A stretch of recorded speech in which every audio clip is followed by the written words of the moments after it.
Pues Chema, bienvenido, ¿cómo estás? Muchas gracias. ¿Bien? ¿Todo bien? Me Sí. alegro. Gracias por invitarme. Nada, gracias a ti por venir sobre todo. Bueno, para los que no sepáis, le estaba justo comentando a Chema, la idea con esas entrevistas, al igual que hicimos la de Alejandro el otro día, es ir viendo un poco las tripas de ventas desde los puntos de vista de pues, los líderes en go-to-market, de los líderes en ventas, que nos cuenten cómo estructuran los equipos, los errores comunes que se encuentran, etcétera. Entonces, Chema, voy a empezar por la parte personal, que es la parte que me gusta a mí, y de hecho lo que siempre preguntamos a todos los miembros para entrar a Revenue Square, que es, ¿tú cómo llegas a ventas y cómo te enamoras de ventas? ¿Cómo llegas a cualquier parte, ¿no? Hablábamos con Alejandro otro día que yo entré como becario, cada uno entra como puede. ¿Cómo te chocaste tú con ventas? Pues mi camino en ventas empezó por la parte final del Customer Journey, que se llama, ¿no? Si tú piensas un cliente desde que se entera de que hay una solución hasta que la descubre, demo tal, la compra, la implementa y empieza a usarla, pues yo empecé más por la parte final. Yo empecé como ingeniero de proyecto, como ingeniero consultor, o sea, los que en esa época estaban Cisco, entonces Cisco daba proyectos en mano, hardware y software, y había que instalarlos, configurarlos, había que hacer el diseño de pues todo. Y yo entré ahí, yo entré en servicios profesionales, o sea, en postventa. Sí. Ese fue yo estudié teleco, entonces me gustaba mucho la tecnología y me gustaba cacharrear. Y entonces entré ahí y poco a poco fui haciendo el camino un poco inverso, ¿no? Es decir, desde que algo ya estaba vendido y se empezaba a configurar, pues empecé poco a poco a hacer más servicios de diseño, más servicios de consultoría de negocio, hasta que me pasé a preventa y de ahí me pasé a ventas. O sea, que fue un poco... Sí, el camino del cliente, pero justamente al revés. Al revés, Sí. exacto. Llegó un momento que dije, oye, yo no quiero configurar algo que han vendido otros, a mí lo que Venderlo es yo. venderlo yo y asegurarme de que lo que vendo es correcto. Muchos solution engineers que pasan a ventas, a mí lo que me dicen es, yo estaba haciendo un proceso muy largo, muy costoso, donde yo estaba aportando muchísimo valor, pero la comisión se la llevaba al comercial y dice, no, yo quería... Sí, también, a ver, la parte del variable también tiene cierto, ¿no? tiene una... A mí me gusta mucho ventas, de todas formas, porque a pesar de la fama que tenga y demás, para mí ventas es uno de los trabajos más honestos que hay, o de los puestos más honestos que hay, porque estamos medidos al milímetro. Tanto haces, tanto ganas, tanto haces, tanto vales, tanto vendes, tanto vales.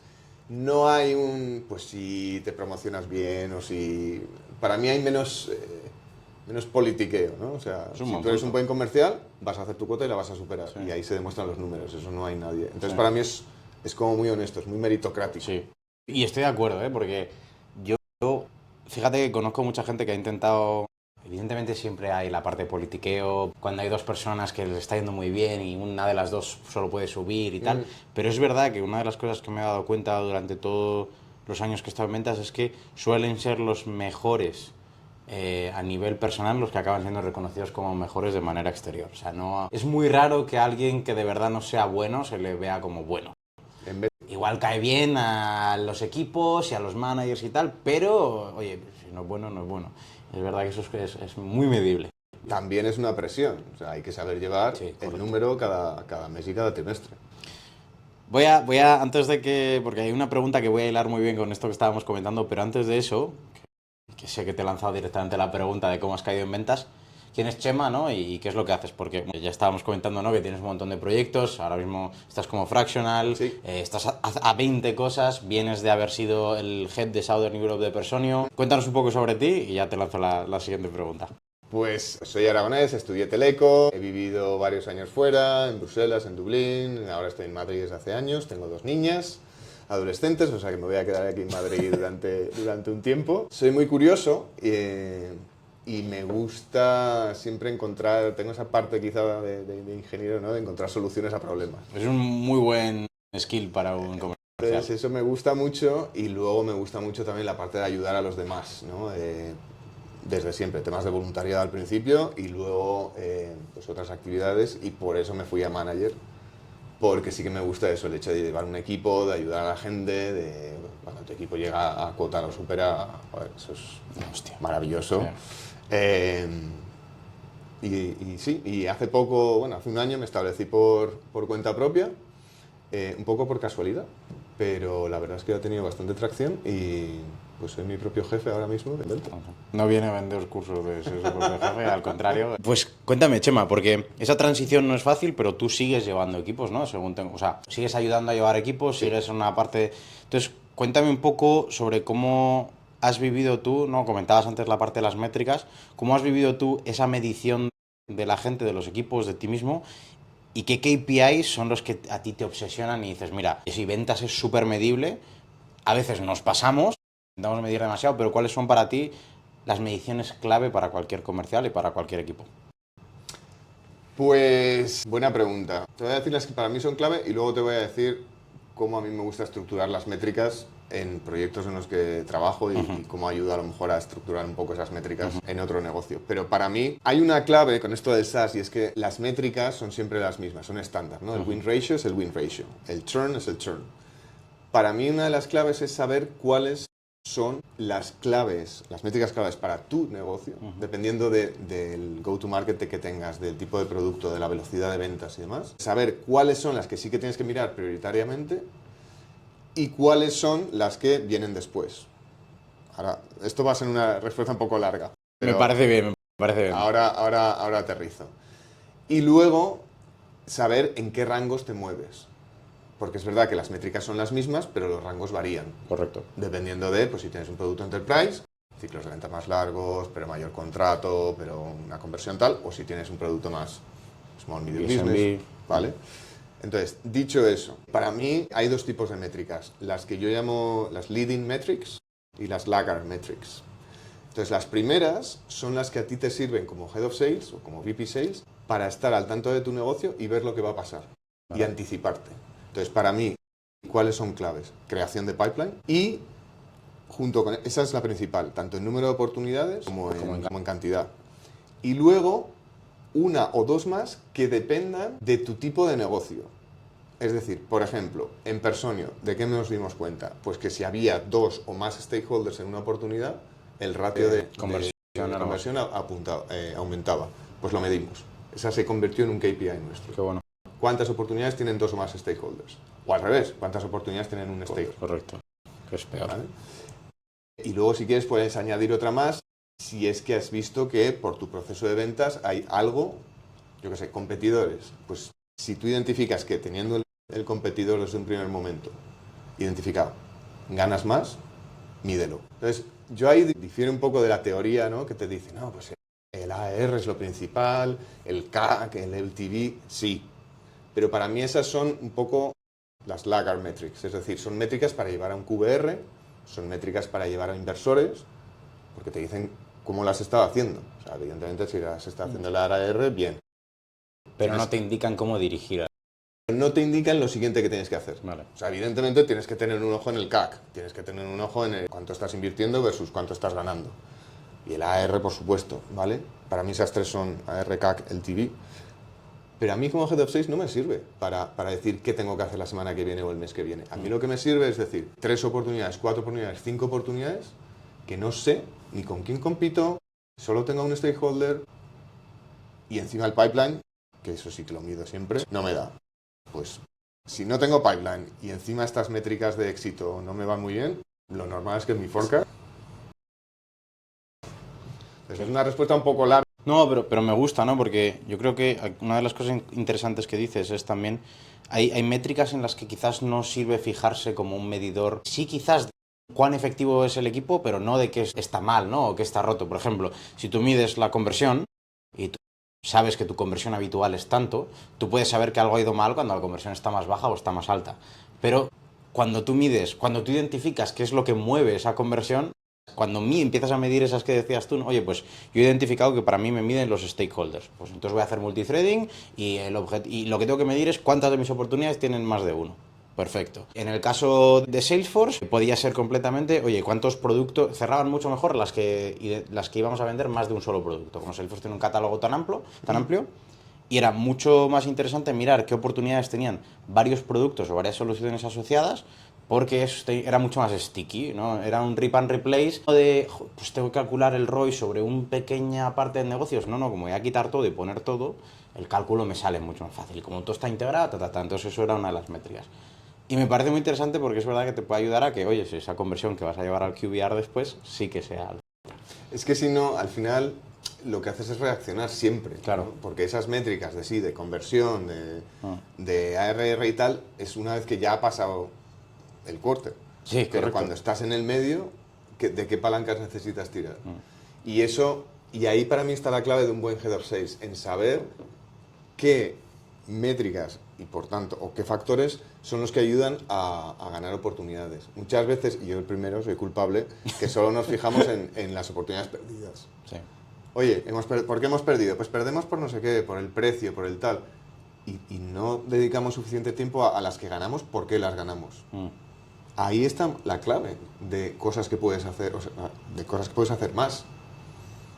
Si ves que en las oportunidades que has ganado hay un patrón común que es número de stakeholders, o por ejemplo el next step, ¿vale? Saber que siempre tienes un next step agendado con una persona y con una fecha. Pues haz más de eso, anima al equipo a hacer más de eso. Y eso al equipo le anima también, porque si no la sensación con los equipos de ventas es que siempre estás arreglando las cosas que no funcionan. Eso quema un poco. Es un buen punto. Y ahí tirando un poco de la parte ya más de managerial, de la posición de manager.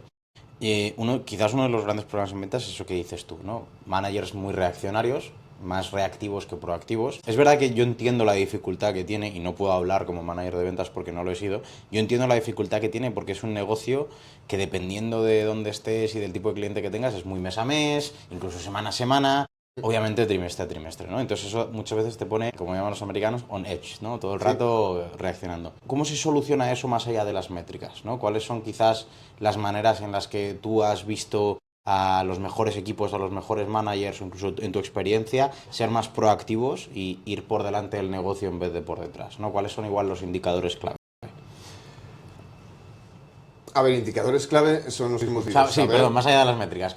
Como saber equipo, cuáles. No, pero dedicar tiempo a eso. Dedicar tiempo a entender bien de tu proceso de ventas y de tu go-to-market cuáles son las cosas que hacen funcionar, ¿no? O sea, eso, el secreto de que los deals se cierren. Para mí eso es fundamental. Es fundamental que los managers nos reservemos tiempo.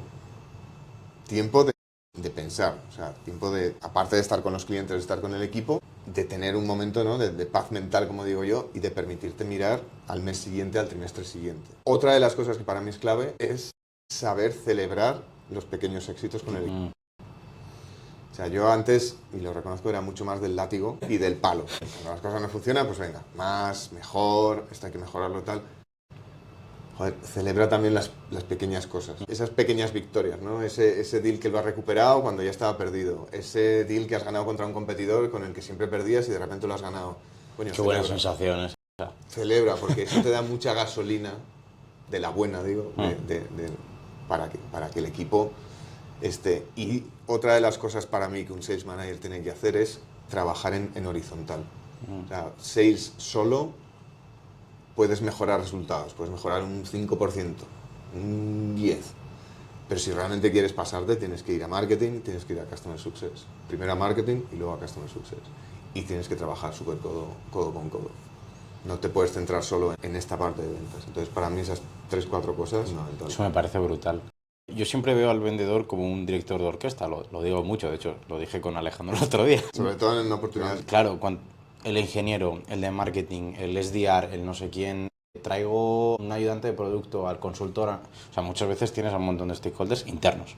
El equipo de pricing, que ya ni te cuento, ¿no? Aquel enemigo, el de legal. Pero me gusta mucho la idea de que un sales manager también lo tiene que ser, un director de orquesta interno para que su equipo esté bien relacionado con otros equipos.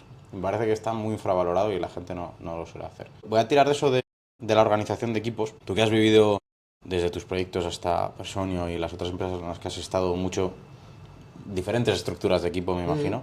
¿Qué es lo que has visto tú? Oye, porque tampoco te puedo decir cómo está organizado ahora tu equipo, pero ¿cómo has visto, pues, oye, las mejores organizaciones, pues cómo las tenían, ¿no? Muchas veces la gente habla de los full cycle, otros SDRs e IS. Normalmente, ¿qué estructura ves tú que funciona muy bien? Hablando habitualmente de un SaaS, SDRs e IS, Solution Engineer, ¿qué has visto tú que esos engranajes, donde tú has visto que los engranajes iban, pero muy, muy bien?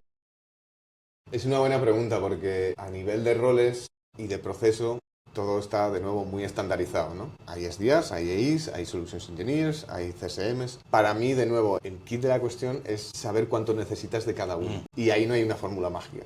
Depende de lo grande que sean tus oportunidades.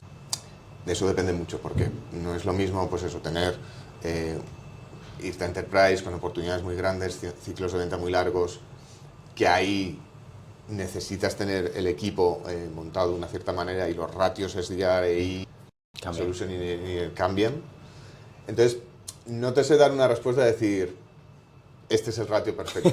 Pero, de nuevo, lo que sí que yo he visto, o sea, cuando ha funcionado es cuando realmente o el Head of Sales o el VP Sales ha entendido bien la dinámica de ese segmento al que va y de la solución que vende, y entonces los roles y los ratios se han adaptado a eso.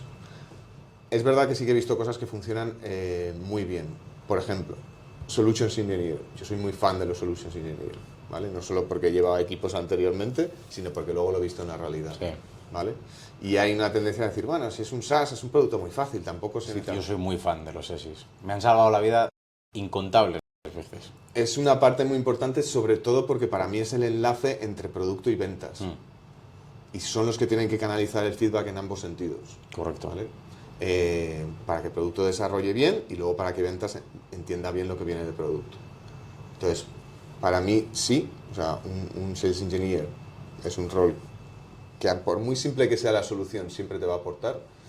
Y luego lo que sí que he visto funcionar es, a nivel de SDR y EI, lo que sí que he visto es que estén medidos o que haya buen pegamento entre ellos. ¿Y a qué me refiero con buen pegamento? Pues cosas tan simples desde la localización, es decir, si están en el mismo sitio, mucho mejor, en la misma oficina me refiero. Yo soy más fan de eso que no de hubs de SDRs en Dublín y... Sí, conozco muy bien. ¿Vale? Y si están en Dublín, están todos en Dublín. Correcto. O si están en España, están todos en España. Lo híbrido...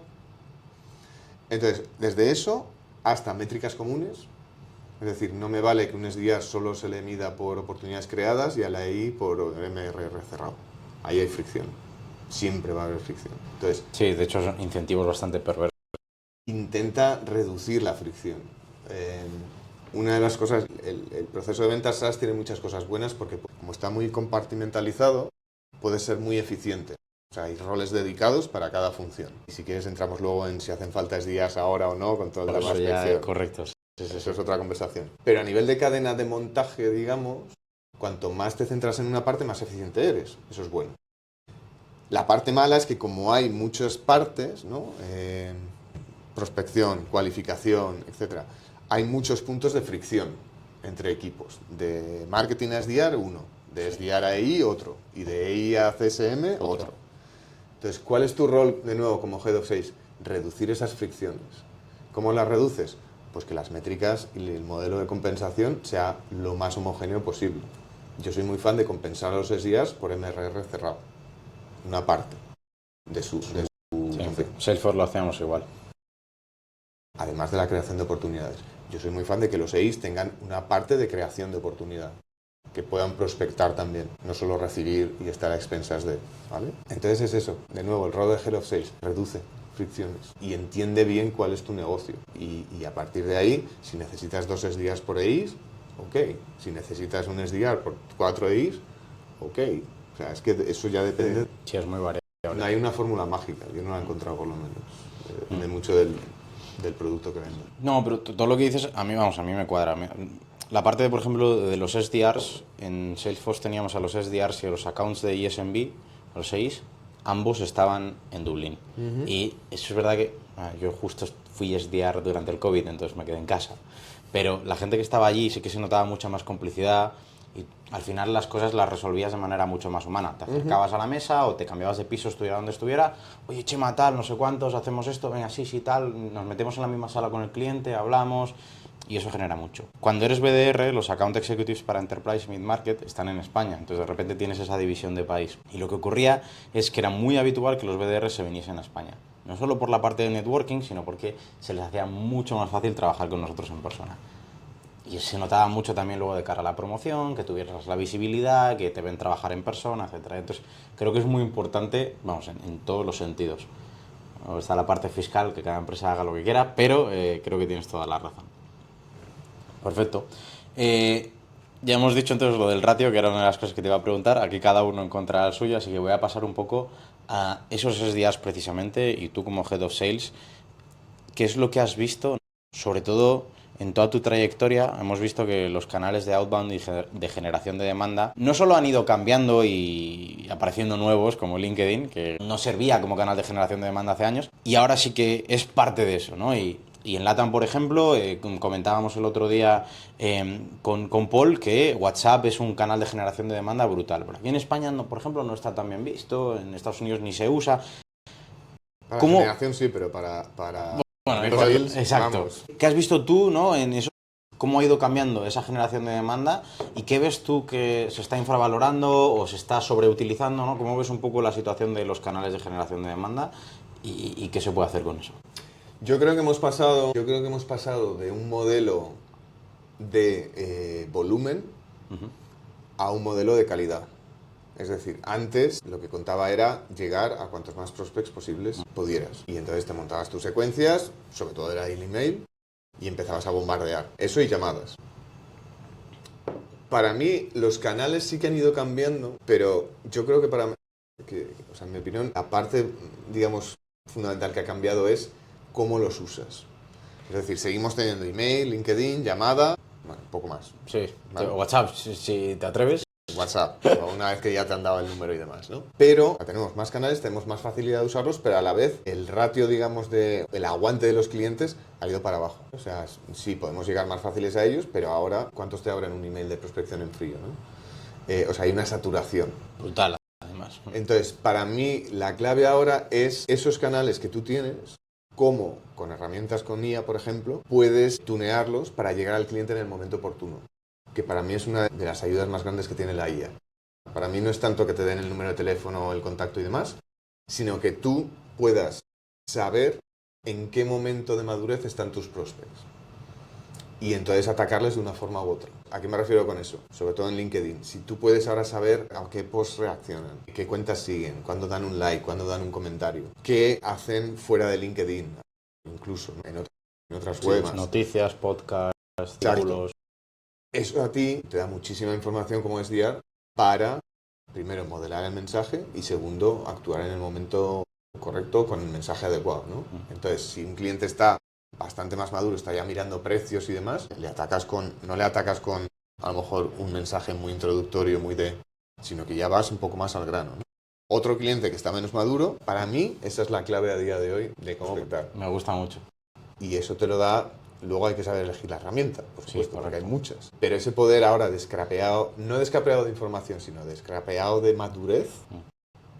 Sí, realmente sacarle un valor a la información. O sea, Insights está analizada, ¿no? No te da pues los números, el email, dónde apareció su nombre 40 veces, sino que te dice, oye, este cliente está en un momento incipiente, este cliente hay que evangelizarlo, o este cliente está mirando soluciones. Y creo que eso es muy valioso porque yo, desde el punto de vista, ¿no?, casi de un comprador, tal como está la situación ahora, Revenue Square, que es una compañía que desde un punto de vista comercial no es muy grande, ¿no?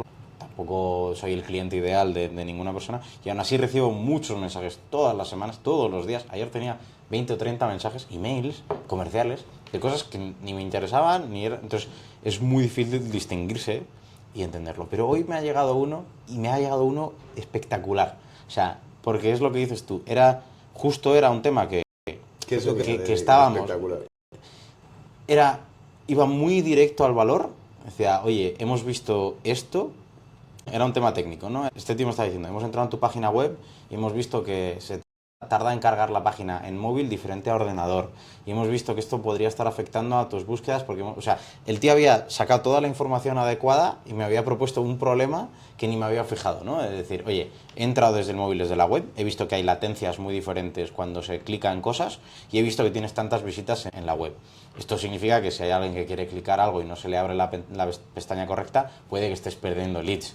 Y eso para mí es importante por dos razones. Uno, puede que de verdad sea gente interesada en la comunidad que al final no le da por aplicar y por solicitar contacto y por querer entrevistarse y demás. O dos, son miembros que están intentando acceder al Slack o al área privada y no les está cargando a tiempo. En cualquier caso, son dos cosas que me parecen súper interesantes y súper importantes para mí.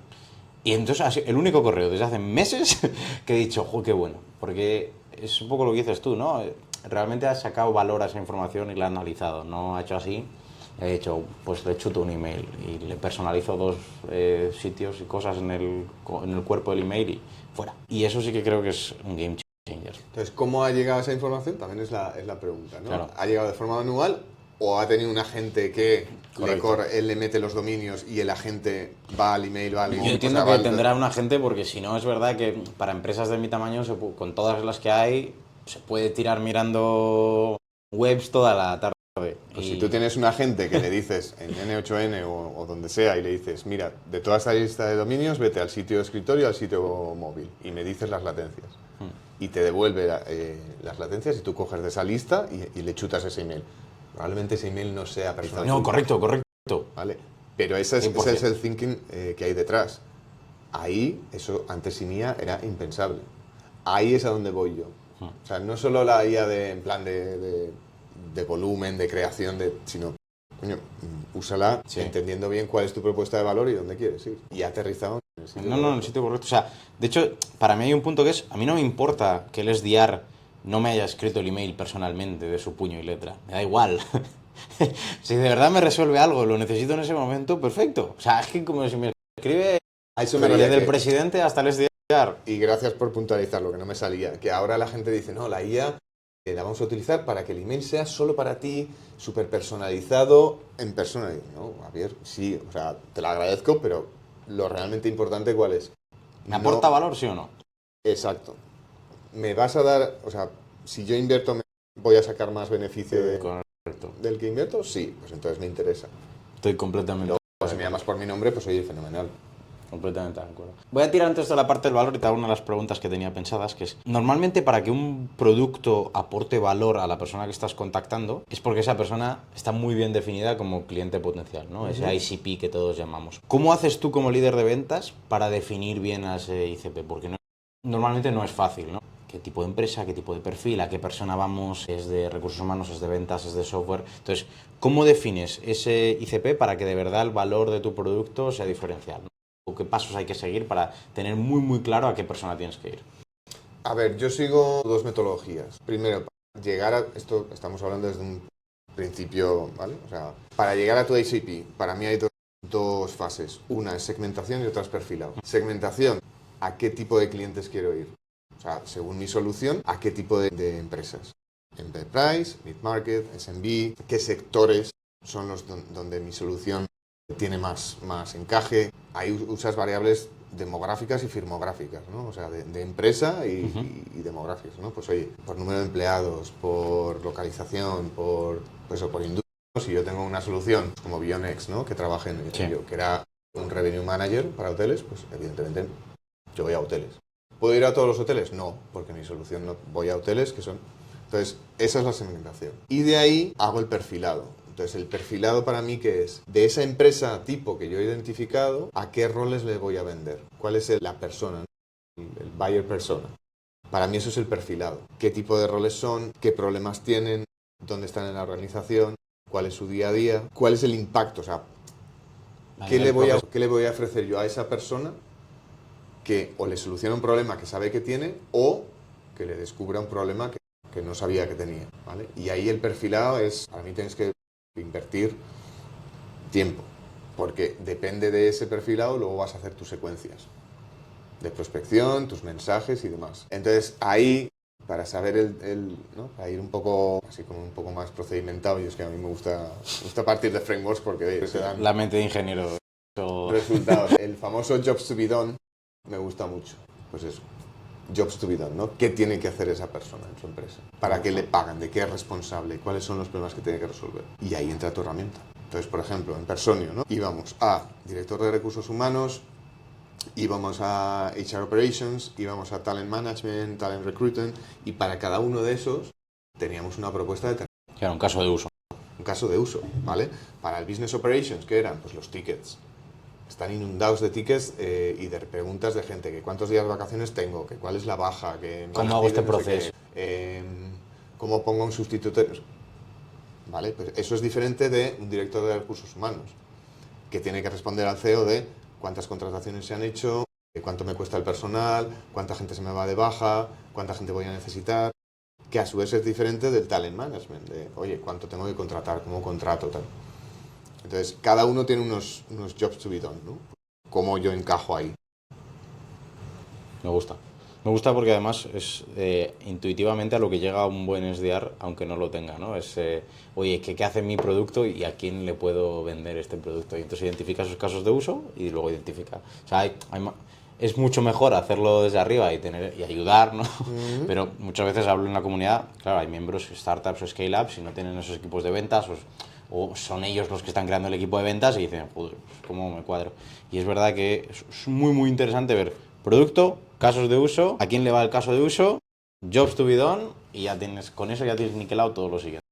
El ponerte en la piel del cliente, ¿no? Del que le estás hablando y el ser curioso. Para mí ser curioso es a mí cuando me dicen, ¿tú qué buscas en Account Executive en SDRs en ventas, ¿no? ¿Qué cualidades? Yo siempre digo la primera, que sea curioso. Alguien que no es curioso, para mí no es un buen ventas. Esto es un poco raro. No, me parece bien.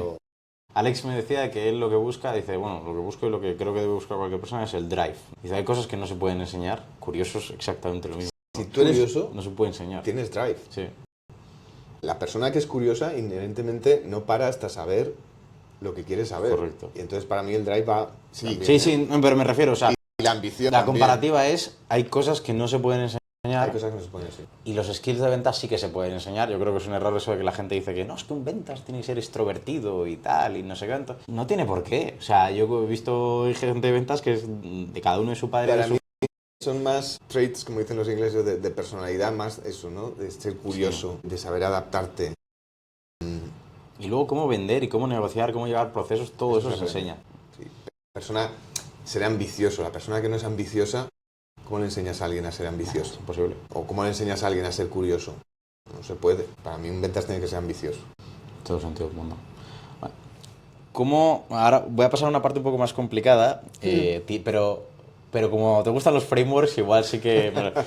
Una cosa que vemos mucho en ventas y que nos preguntan mucho en la comunidad y que creo que casi todo el mundo usa en alguna u otra medida es el tema de los playbooks, ¿no? Tú llegas, entras como SDR, entras como comercial y de repente te sueltan los playbooks y te dicen tu onboarding es memorizarte esto y ponte a trabajar. El tema de los playbooks, para ti, lo primero, ¿los has utilizado? Y la segunda, los has utilizado, los has hecho y demás. Y lo siguiente es cómo de rígidos tienen que ser, o cómo tienen que cambiar, o cómo tienen que utilizarse, ¿no? Porque yo creo que hay unos incentivos perversos bastante fuertes cuando tienes un playbook y no lo sabes utilizar correctamente y lo sigues de manera muy rígida, ¿no? Típico un playbook de cualificación y vas haciendo la llamada como ticando cosas. Playbooks, cuéntanos. Playbooks, ¿qué quieres que te cuente? A ver, ¿por dónde empiezo? ¿Qué tienen de especial y cómo se pueden utilizar de manera correcta? Más que otra cosa, lo que me interesa es eso, ¿no? ¿Para qué sirve un buen playbook y qué es lo que diferencia un buen playbook de un playbook que tienes que tirar a la basura? Vale, ok. Yo sí que creo en los playbooks, ¿vale? También es verdad que he cambiado. Antes era mucho más talibán de los playbooks y decía, no, aquí el playbook tiene que ser, pues lo que tú decías, un libraco, ¿no? Con todo y tal. Y conforme pasan los años me he ido simplificando. Entonces ahora me das un playbook de 20 páginas y te lo tiro a la basura. Muy largo. Primero, bueno. Sí, porque además, primero, cuanto más detallado es, más lo tienes que ir actualizando. O sea, no paras nunca de hacer el playbook. Y segundo, la gente y los comerciales no leen. No. Ya te aseguro que no. Y esto es así. Un saludo a los comerciales desde aquí. Yo estaba ahí también. No te lo lees. Entonces, para mí, ¿cuál es el secreto de un playbook? Para mí, un playbook tiene que tener 3 partes fundamentales. O sea, cuando tú diseñas el playbook de ventas, ¿no? Los sales stages famosos, o la cualificación. Cualquier tipo de playbook tiene que tener 3 partes. Una, ¿cuál es el objetivo? ¿Qué es lo que quiero conseguir? Pongámonos el playbook de ventas, ¿no? Cuando defines los sales stages, ¿no? De cualificación, demo, negociación, tal. ¿Qué tiene que contener? El objetivo, es decir, ¿para qué cualifico? ¿Qué es lo que quiero conseguir? Una lista de tareas orientativas para que el SDR o el EI tengan un poco un guión de, oye, ¿qué deben hacer? Pues, oye, agendar una reunión con el cliente, chequear que haya, pues, presupuesto, o que haya tal, o que tenga identificado al decisor. Pero una lista de tareas, no de 20 pasos, sino... Y luego, lo que yo llamo el exit criteria, es decir, ¿cuándo puedo pasar a la siguiente fase? Y ya está, no necesitas nada más. Entonces, demo. ¿Cuál es el objetivo de la demo? Que el cliente vea que el producto le puede dar valor y diga que sí a un presupuesto. Ese es el objetivo de la demo, ¿vale? ¿Qué actividades tengo que hacer? Pues a generar una demo, prepararla, engancharme al S si es necesario, enviar un email de recapitulación y tal. SI Criteria. El cliente confirma que el producto le encaja. Que el producto le encaja y pide presupuesto.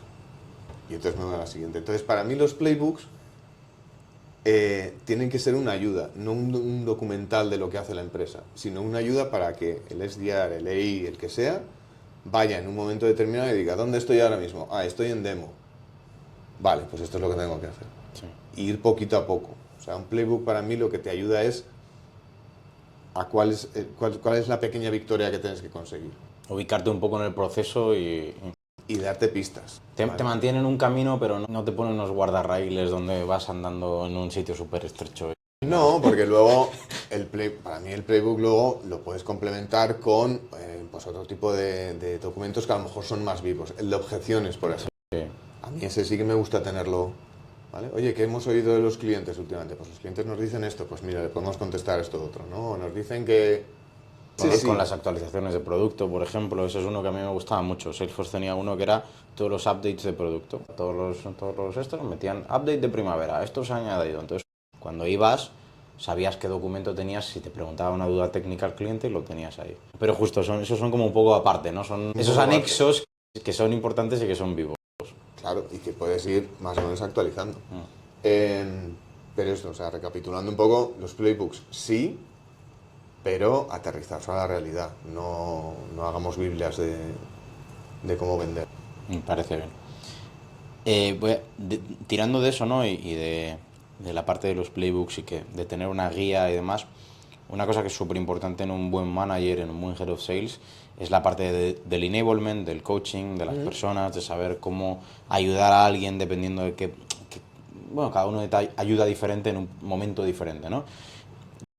No hay una fórmula exacta, ¿no? que sirva para todo el mundo, pero en tu experiencia, ¿qué hace habitualmente un buen manager cuando tiene que hacer coaching, ¿no? O ¿cuáles son quizás las 2-3 cosas en las que se debe fijar un manager a la hora de intentar ayudar a un comercial a mejorar tanto profesional, ¿no?, como personalmente? Porque muchos one-to-ones se vuelven muy numéricos y pues esto hay que hacer tal, y luego otros muchos one-to-ones se vuelven puramente personal. Entonces, en tu experiencia, ¿no?, ¿qué es lo que hacen los buenos managers al hacer coaching? ¿Cómo ayudan de verdad a los comerciales y en qué cosas se tendrían que fijar habitualmente?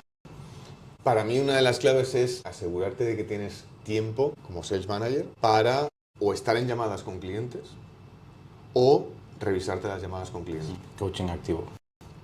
Y luego, y esto no se hace lo suficiente, practicar. En todos los deportes, los atletas, ¿no?, y los jugadores de fútbol y cualquier tipo de atleta practica antes de saltar a... Correcto. En ventas se hace muy poquito. Al principio. ¿Cuántas veces a mí, o sea, yo como Head of Sales, por ejemplo, me he sentado con un account executive a preparar una reunión de un cliente y a ver qué podías pasar, qué nos podían decir, las objeciones? Qué bueno esto.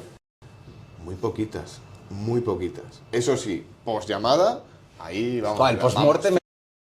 Vamos, está lo que sea, ¿no? Y se nos llena, que ahora entraré ahí un poco, ahí, que no se me olvide decir una cosa de estas. Relacionado con eso, con el feedback después de la llamada. Pero para mí, lo fundamental es prepararlo. Guardarte tiempo eso antes de que pase y entrenar. Oye, ¿cómo vamos a orientar esta reunión? Hacer un roleplay. ¿Cómo me vas a presentar? Es curioso porque se hace mucho para las demos. Los SIs, te sientas con el SI a preparar la demo y demás, al menos en mi experiencia, pero casi no se hace para propuestas de presupuestos, casi no se hace para estudios de ROI, casi no se hace para una primera reunión donde... Es curioso, me parece muy bueno. No practicamos lo suficiente y nosotros somos los primeros culpables, ¿eh? Por lo que sea, te come el día a día, tienes que hacer tus reportes, tienes que hacer tus iniciativas y no te sientas, pero es fundamental. Y para mí otra de las cosas clave es cuando tú estás dando feedback, cuando tú trabajas con un comercial, con un account executive y le das feedback, trabaja poquito a poco. Esto es lo del feedback que ibas a decir. Sí, porque, y a ti te habrá pasado, ¿no? Se sienta tu manager contigo y te dice, bueno, Luis, te voy a dar feedback de la reunión. Y te empieza, y esto, y la tal. Entonces tú sales de la reunión con 7 puntos de feedback. Y no puedes tratarlos todos de golpe. Y dices, vale, sí, y has escuchado. O sea, no, incluso sales con ellos apuntados. ¿Y por dónde empiezas? Entonces, poquito a poco, una área determinada o un par cada mes y trabajas con esa persona. Si es negociación, vamos a trabajar negociación. Y durante un mes y medio estás trabajando eso. Porque el querer mejorar 7 cosas a la vez Es imposible. Sí. es imposible. Y tú harías muy bien ciertas partes, harías menos Mal bien otras. y te puedo dar feedback de todas. Pero claro, es eso, sales de la reunión con siete puntos de feedback y tienes la cabeza hecha un bombo. Y además muchas veces es que como comercial, incluso si pudieses, que es imposible, tratar 7 al mismo tiempo, lo complicado es organizar esa mejoría dentro del día a día, porque o sea, tú lo que quieres es irlo implementando día a día e ir, o sea, pues como cualquier hábito, irlo construyendo. Pero muchas veces te falta esa guía de decir, oye, venga, pues creo que tienes toda la razón, ¿no? En vez de te suelto y te regurgito 7, 10, 20 cosas de feedback, digo, oye, he identificado varias, las tengo yo apuntadas para mí, te las paso luego y las comentamos, vamos a centrarnos en esto y de cara a la semana que viene quiero pum, pum, pum, pum, y estructurarlo, y creo que en eso sí que puedo ayudar. Como Head of Sales, de nuevo, el buen Head of Sales sabe cuál tiene que priorizar antes y cuál trabajar después. Ese es el buen secreto de todos. A ver, más o menos, si llevas ya unos años en ventas y ves una llamada con un cliente, seguro que todos sabemos dar feedback. Sí, claro. Pero ¿cuál es para ese comercial en concreto? ¿Cuál es el área que más le va a ayudar? La una o las 2 cosas que más le van a ayudar. Eso es muy buen punto. Eso, y de nuevo, yo, culpable. O sea, los primeros años de manager, yo daba unos feedback que vamos, y salí. Encima, lo peor es que sales de la reunión y dices, qué buen manager soy, que he dado feedback aquí, vamos, no me he quedado ningún punto que subrayar. Y sales ahí henchido y tal. Y luego no funciona. Y dices, joder, pues Sí, he dado feedback. Si se lo dije. Y a la semana siguiente tienes los mismos, no los mismos fallos, pero... Sí, pero no ha habido mejoría. Pero he dicho todo.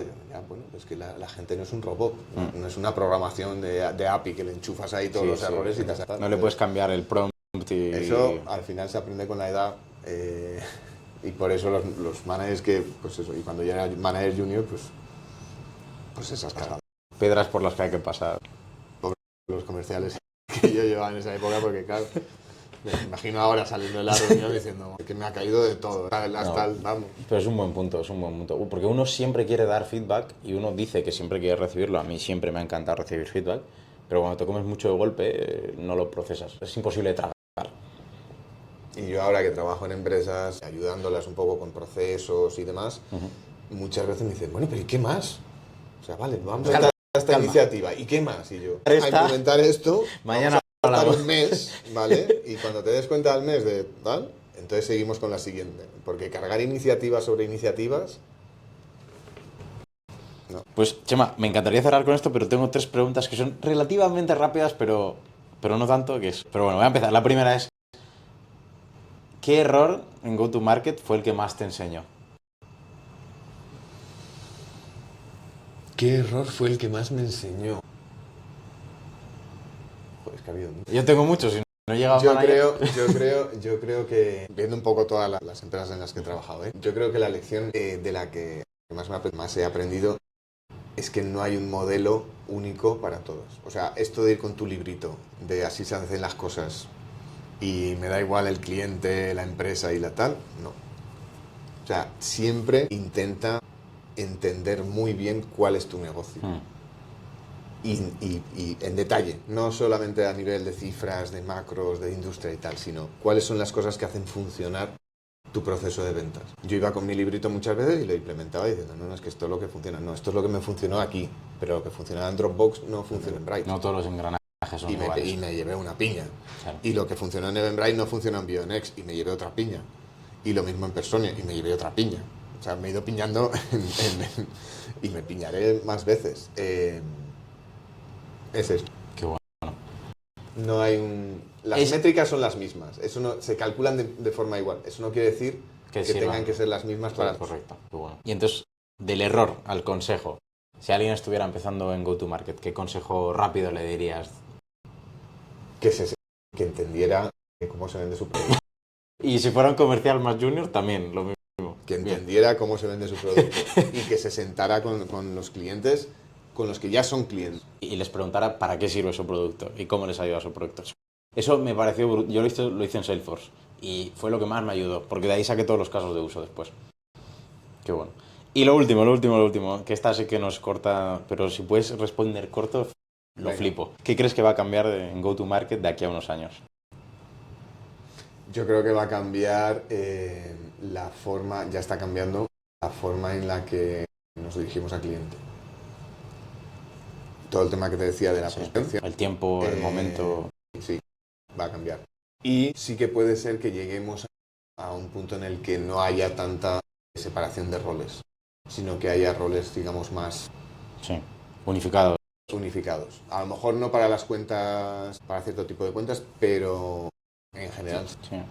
Sí, sobre todo ahora viendo herramientas como Supersonic que te hacen las demos y demás, casi, o sea, para ciertos sitios igual empiezas a ver que los SIs se empiezan a centrar en cuentas mucho más grandes y estratégicas y los EIs de ISMB igual pueden empezar a tomar funciones de Solution Engineer en algunas cuentas y los SDRs lo mismo. Yo creo que RevOps va a evolucionar a la parte de, y ya están saliendo roles de GTM Engineer, Van a ser... Sí. y eso lo que va a permitir es que introduzcan herramientas y procesos que hagan que la gente comercial pueda ser, o sea, tenga a su disposición más herramientas y por lo tanto el rol pueda ser más híbrido de lo que es ahora. Perfecto. Pues Chema, muchísimas gracias. Un placer tenerte. Muchas gracias a ti. Y nada, muchas gracias a todos por escuchar. Nos vemos en el próximo. Chao. Hasta luego.